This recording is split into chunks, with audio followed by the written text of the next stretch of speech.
who's going to be making gnocchi today. So I'm very excited to see this. Michelle, take it away. All right, let me just pop that. Can everyone see that clearly? All good. Hi guys, it's lovely to see you. My head's cut off. We're having a little bit of technical challenges. Isn't that fun? But that's what it's all about. Welcome to my kitchen this afternoon. It's fantastic to see you. Thank you. So yes, we are making gnocchi, and for some reason I felt very nervous about doing this today. I have made gnocchi quite a few times, but yeah, just not too sure why. I suppose because it is a little bit, it's a simple dish, but there is actually a few tricky elements to it about getting it right. And my husband reminds me that I made a beautiful gnocchi about 10 years ago, and I've never quite managed to replicate that particular gnocchi. So I've kind of got this looming over me. And he's helping me in the kitchen today, so that's really exciting. So I am just using the gnocchi recipe on cookie dough, which is very simple. Start cooking, and we measure out 180 grams of plain flour, and you set that aside. Then you're going to pop 600 grams of water into your bowl. You put your varoma on for steaming. Now my head's cut off. Just fine, thank you.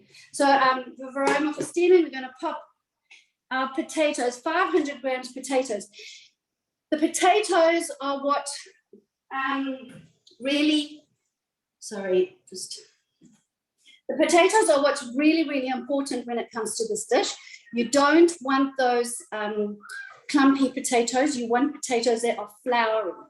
And when I've researched into what does that mean for New Zealand potatoes, the agria and the red russet are the potatoes that have been most recommended as a floury potato that doesn't retain much water. So the most important thing about making gnocchi is that you do not have too much water in your dough.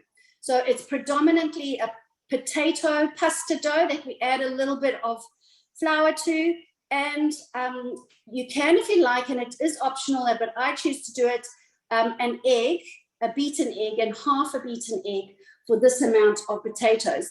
The egg gives it a bit of extra flavor, but also helps to keep it in its shape. So here's some that I've made earlier, and that's kind of what we're working towards. So 500 grams potatoes. Now, there are various ways of doing it. What I did is, as said in the instructions, cut them into small pieces and pop them in the varoma, and we steam them now for 25 minutes. Other ways are of boiling. If you're going to boil them, you need to keep the skins on and then remove the skins after you boil, because otherwise you'll absorb too much water. So if I'm following the recipe, it's going to steam those potatoes for 25 minutes. Right, now, so I've done that, and these are my steamed potatoes. Now I am at the step 9, and can somebody, Renee, are you able to pop the gnocchi recipe into the chat box for people? Thank you.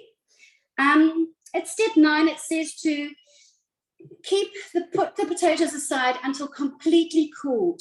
Now, that is contrary to a lot of research I've done. I've been told you compile your dough when they are still warm. It enhances the flavors and creates a better dough. And so that's what I'm doing today. I haven't let them cool down completely. And so now we're going to place our potatoes, which was very slightly warm, not as warm as I would like them, but that's okay. So I'm just going to pop my potatoes into my bowl. And then it says to add 100 grams of the reserved flour. So I'm just going to tear that. Michelle, do you use just plain flour, or do you use high-grade flour for this type of recipe, or does it not matter?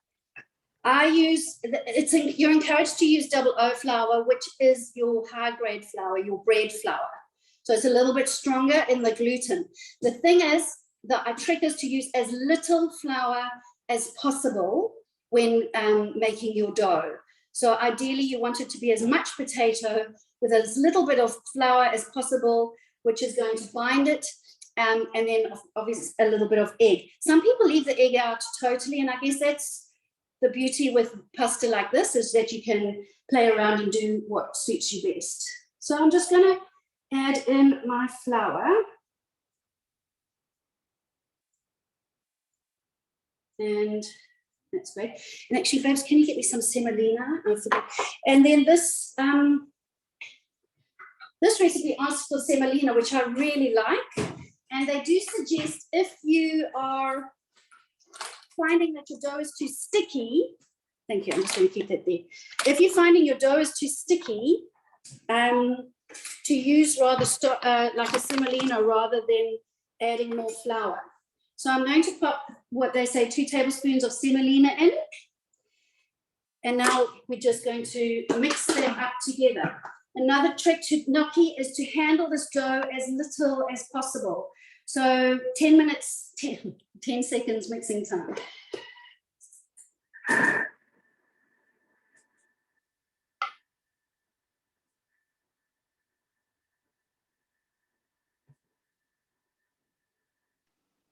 What kind of sauce are you going to make today? I'm just making a burnt butter with herbs, and I didn't even have fresh sage, so I've got tarragon. Oh, that sounds delicious.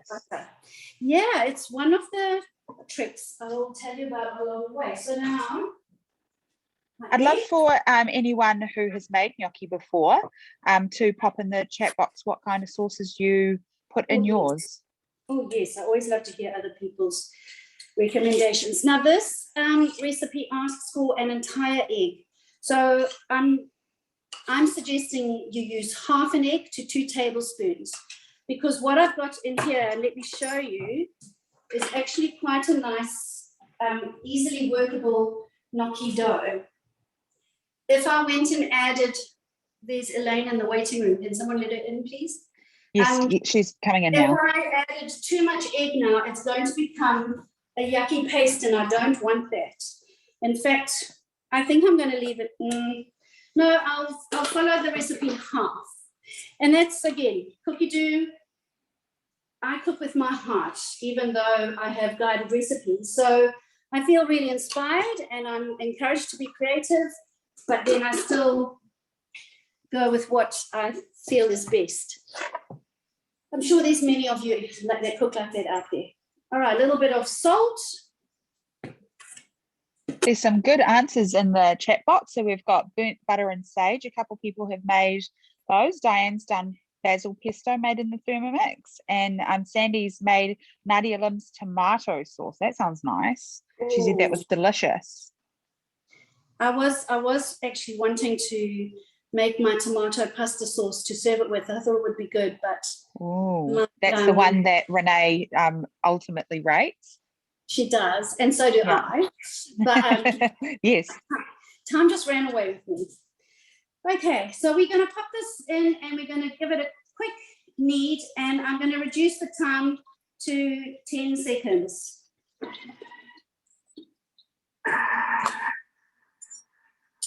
Have you ever, on your journey of making gnocchi, have you ever made different flavors of gnocchi, like adding in extra herbs and spices?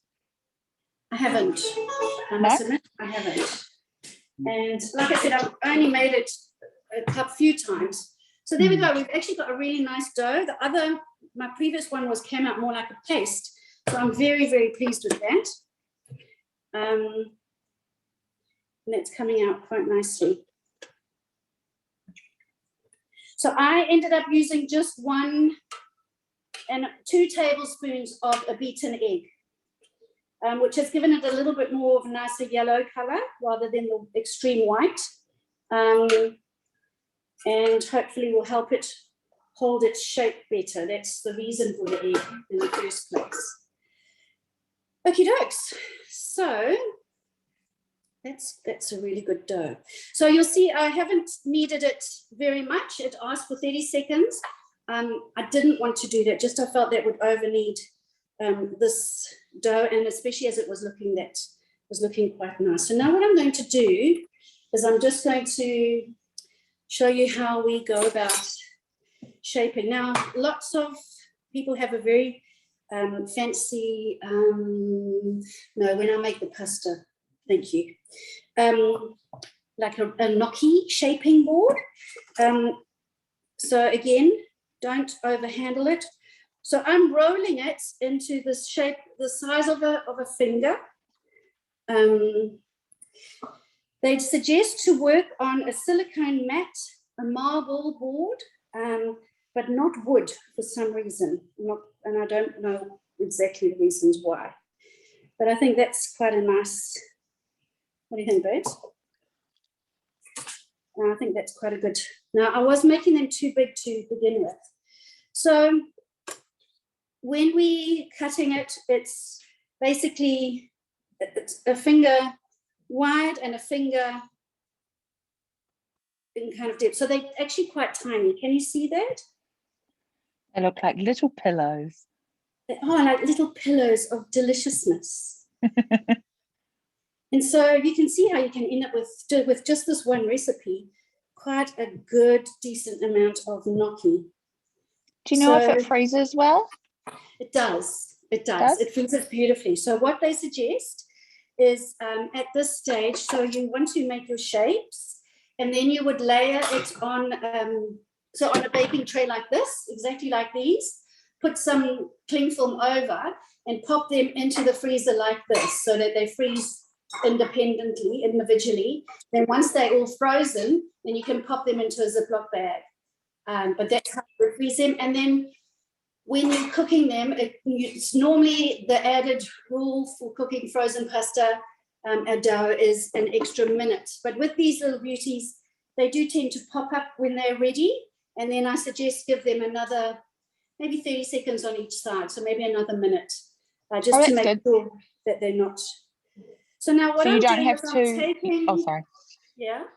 I was going to say, so you don't have to defrost them before you can pop them straight in the boiling water? Oh, that's great. No, that's the beauty of, and even all frozen pastas, like your raviolis, even your pasta tagliatelle, you don't need to, you don't want to keep them in the fridge. You need to freeze them to keep them fresh, and then you pop them straight in the boiling water and just add an extra minute onto the time. Yeah. It's good to know. So now what I'm doing is I'm taking a fork, dipping it in some flour, and I'm pressing down to make a little indent. Can you see that? Probably bring it a little bit closer, sorry. No, that's all good. I'm going to take it a little bit closer to them on the screen. Pop the screen. I leave it on here so they can see against the colour. You have a wonderful assistant. Lovely assistant is going to bring the gnocchi to you. Oh, very nice. Now, the reason we put these little indents in is, again, as with any pasta dough, it's to help it to attract is the wrong word, but to keep more sauce around the dough.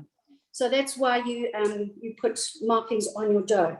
Another way I was told, for the flavors to rest in the grooves. That's right, is to use your fabulous little doodabby, Verona tray. Yep, that one.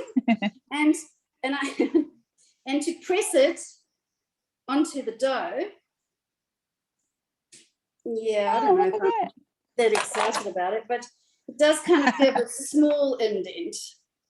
I prefer my deep. Do you want to show them? Yeah, it's not really deep enough. Maybe I need to push. Yeah, it's not really. Doesn't work that well. Let me go. No, I don't want to go too hard. Oh, well. I think the good thing with using the fork is that you get to really get the grooves in there, whereas if you use the varoma tray, it would kind of squish the gnocchi out quite a bit, wouldn't it? It's squishing the dough parts a lot, but you know what? It's quite resilient and it pops back. And if you look at that, that's with the varoma. It's not too bad. Yeah. Tilt it down just a bit more. There. Oh, yeah. Oh, there we go. Oh, cool. So now once you have you've done your shapes and you're ready, you pop them onto your baking tray like that, and you let them rest for between 20 to 30 minutes. And that's as with any dough that you've worked, you want to just let the gluten relax. Now you are going to pop this into rapidly boiling water that is really well salted, and you're not going to stir it immediately. You're going to let it just sit and simmer, because if you pop them straight in the water and stir, it's going to become a gluggy mess. And the same if as soon as I finish rolling them and I stick them in my boiling water, all my hard work is for nothing. It becomes a gluggy mess. So these have been sitting nicely for 20 to 30 minutes. Don't let them sit for an hour. The potatoes become really dark brown and hard, and it affects the texture of your gnocchi. It becomes heavy and dense. So that's why I suppose I've been a little bit anxious around this, is even though you guys aren't getting to taste my masterpiece today, the timings are actually quite important. So you want to work with warm potatoes, you want to handle it as little as possible, you want to make your shapes and let them rest for 20 to 30 minutes, then you want to cook them. So my hubby's going to pop those in some boiling water whilst I quickly rip up the spinach pesto to enjoy with that. Yum. I wonder, not that you've tried it, but I wonder if you could use the kettle function in the Thermomix. Could you, if you didn't, I mean, I know everyone's probably got a cooktop, but if you could use the Thermomix to cook the gnocchi? You could definitely, but the thing is, as long as you can get a spoon in to get it out, yeah, you would. And the reason you'd use the kettle function is because, or the egg boiling function is because the blades don't move, so you wouldn't get it minced up. Yeah, absolutely. Or you could put the blade cover on, maybe something. For those that have the blade cover, yeah, for sure, definitely. I use the egg boiling mode for boiling my potatoes all the time. I cook a hard, and for boiling pasta, I use hard boiled eggs, and my week. So what one did I decide to go for? I think it was pesto star bread. So this is the one, let me just check, because I don't have pesto. So this is a pesto using mozzarella because I do not have Parmesan. And so I'm like, yes, let's try it. It might not work out, but hey, I have faith in this thing. So we're going to put some mozzarella and olive oil. And okay, so I've got to chop up my mozzarella first. How much do they need? Let me just go here. So the nice thing is I've gone onto my recipe and I'm going down to the pesto section. And when I press that, it goes directly to the pesto section. So I've missed it out, all the places where it was telling me how to get the dough, making the dough. So now I'm just doing the mozzarella, and that's, I need a bit more, sorry, give me a sec.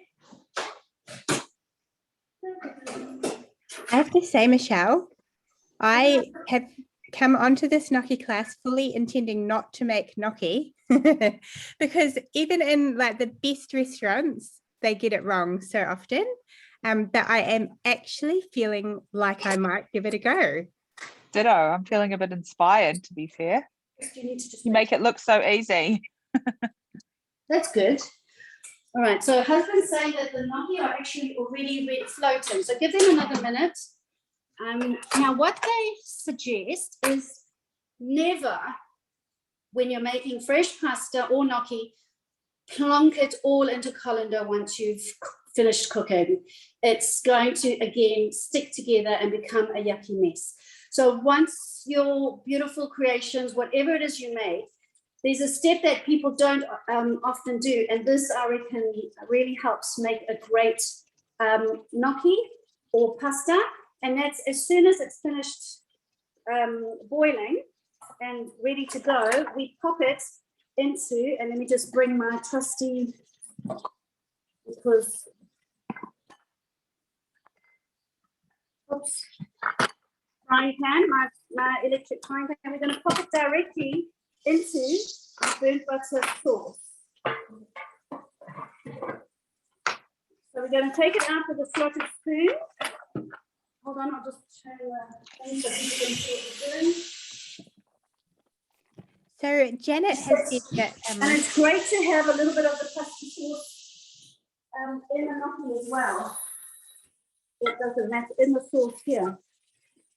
And it kind of seals it off just beautifully. Smells great with the tarragon. where did you get tarragon from, Michelle? Because that's the one thing I couldn't get from Countdown to make my KFC chicken. Hold on, Reg, I can't hear you just yet. Give me a sec. Binnin's quite good.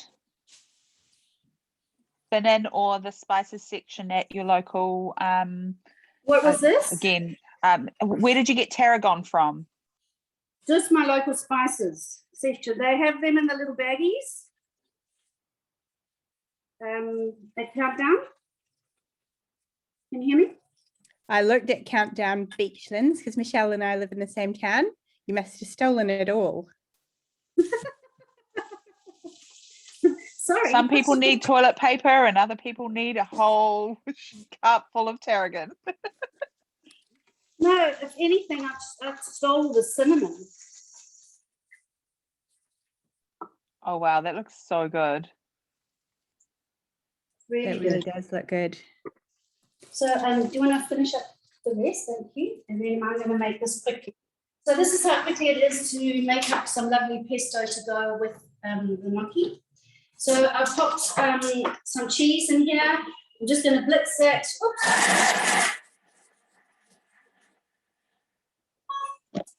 And then... Michelle, do you have a recipe for your burnt butter sauce?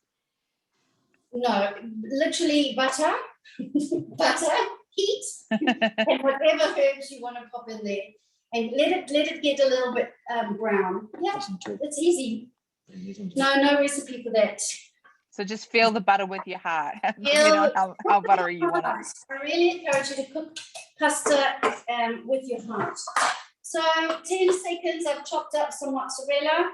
Now I'm going to add, so it's asking for pine nuts, which I don't have. So I'm going to use some sunflower seeds. And this again is just the beauty of Thermomix cooking. You go with what you can. Some fresh basil, which I don't have, so I'm going to use spinach. And all my measurements are very wrong, but that's okay.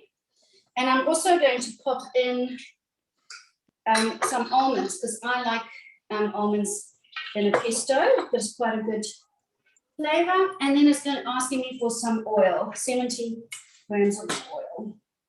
So basically, I've popped in cheese, some sunflower seeds, some almonds, spinach, and oil. And I want to put in a little bit of garlic. Now, where's my garlic paste powder gone? Here. So I am low FODMAP, but my beautiful friend has introduced me to this garlic replacer. And so now my world of food has come back to life, because I can substitute 1 teaspoon of these, which equals a clove of garlic in my cooking. Oh, that's nice. I know. And it gives you that real garlicky flavour?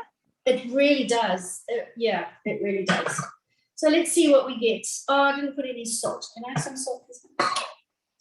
The first time I've ever seen anyone make pesto was Michelle, probably about a month ago at our last team meeting, and she whipped it together in, I'd say, 3 minutes, and I was like, she made half a bowl of it. And I've always bought pesto in a tub and have never even thought, even having a Thermomix for a year, to make it, and yeah, it comes out and it's so cheap and easy to make.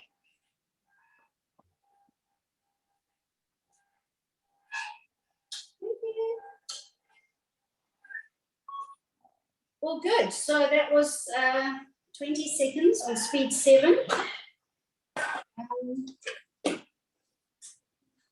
Some beautiful Spinach pesto.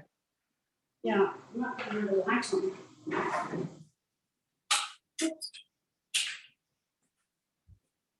That gives you a better look. But anyway, it's a nice finished pesto. And do you know how long it lasts? I know it's got the oil and salt in it, which can help as being a preservative, but if it does last beyond everyone munching away at it, how long do you know how long you can keep it in the fridge for? I'm terrible. My husband says I'm the worst person in the world because I do take chances. Mm-hmm. I'm like, it smells fine. Yeah, so the sniff test. And there's no fluff. It'll be fine. Ah. Debbie had a great tip. She said you can put it in ice cubes and put it in the freezer. Oh, yes, and Janet is saying if you cover it with a layer of oil, it will also keep the nice ages, and it will keep the nice color. These are really good tips. See, we learn tips and tricks from you guys too. So what I'm hearing is that I should be popping my pesto into a glass jar and covering it with oil, and it'll make it last longer than the 3 or 4 days that they recommend. That's what I believe Janet had said. Yeah. Oh, I love it. That's fantastic. It's just probably getting it to last longer than 3 or 4 days because everyone gets into it. Well, I do. And so now we've got let me just move this little mat. All a little work in progress here, but we'll finish that off later. I'm so pleased with that dough. It's divine. Are you feeling inspired to make some homemade gnocchi? I'm going to taste it. Oh, yum. It's good? Yum. That is good. Oh, yum. Okay. Now what I'm going to do, should we add it to that? No? Just to here. Angela said she's started making some right now already. I love it. You should have a cook along with a glass of wine. Look at this. So I just grabbed a tablespoon of gnocchi. It's so beautiful and green. I mean, gnocchi and pesto. And serve that through. And let me tell you what it tastes like. So they are really fluffy, these little pillows. And they're cooked beautifully. Bonnie says she's got the wine, just not the cooking. I need the wine now. Well, we're done. Isn't that amazing? Do you want to add that to here? And I'll pop some pesto on it. That's good. Okay, let me see if I've missed out any tips. And guys, have you got any questions for me? Not that. Can you just hold the bowl up so we can all see again? Yeah, Carl's going to add the rest of the gnocchi to it. Yeah. And then we're going to put some more pesto in. I like your idea of cooking the gnocchi in the Thermi. That's one less bowl to have to worry about. I am always up for less dishes. Yeah, absolutely. Sue says that Carl is a great helper. He totally is. And I've been watching you from the side, Carl, and I think you could teach a few of our husbands a thing or two. he is. He's really good. He does the pizza on Fridays for the boys.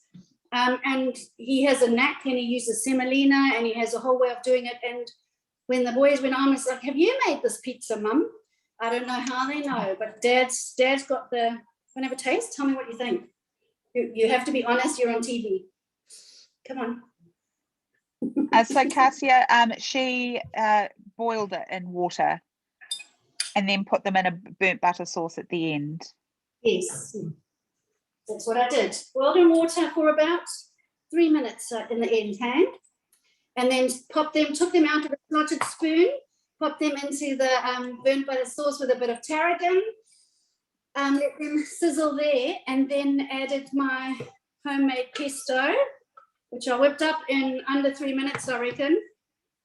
That's amazing. With none of the ingredients that asked for. And no fillers. Can you hold the bowl up for me, my dear? So I'm good. going to take a photo. That'll be awesome. Now, Janet had a suggestion of she really likes the ricotta gnocchi, a Skinny Mixers one. Janet, is it foolproof? Yum. Sorry, one more time. Sorry, Michelle. Okay. Is that good? That's beautiful. And will you take a picture of people? I can try. I came across a ricotta. Yeah. I can't stop eating it. I came across the ricotta gnocchi, and that does look really good and actually quite easy to make as well.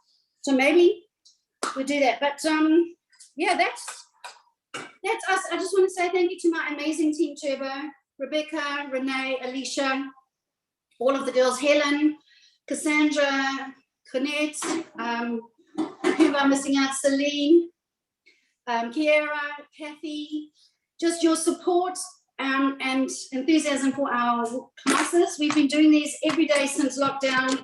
Lockdown was announced on Tuesday, and my team were ready to go with me on the Thursday. So I am so super proud of them all.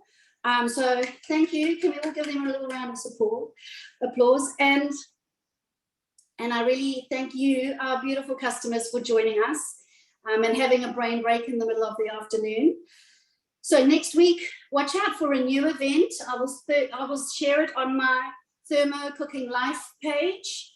It will be at the same time, but the Zoom number will be a new Zoom number. So you will need to re-register for that whole, and you just register once for the week. But easy. And then we will be sending you to your email all the tips and tricks and hints that we have shared over the last 2 weeks around dough. And we look forward to doing that again. Cooking Indian next week with Shanaz. It's going to be amazing. Thank you so much, lovely people. Enjoy your weekend. Thank you. Thanks everyone for joining. And thanks so much for the tips on freezing basil. Why have I not thought about freezing basil, fresh basil? It's super clever. I've started doing that. I made this Sri Lankan curry last week, and it called for, I can never think of the name of it. Curry leaf? No. So I got curry leaves as well. Rendang or pandang leaves.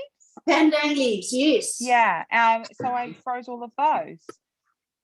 I've got kefir, is that how you say it? Kefir lime leaves in my freezer. Kefir lime. Yes. Yep, I've got those too. So I've got this curry new little leaves collection freeze really well. I've got this new collection of frozen herbs and leaves that I would have never kept before. But so I went to Countdown because I needed to get lemongrass, and you can buy lemongrass in the little packets where all the herbs are in the veggie aisle. I got that, and I think there was like 2 or 3 stalks for about $6. And then I went to Safeway in Highland Park, which is a little Asian supermarket there, and you could get the probably about 6 times as many like frozen ones for $4. So I'll be doing that from now on. Definitely. That was really good, Michelle.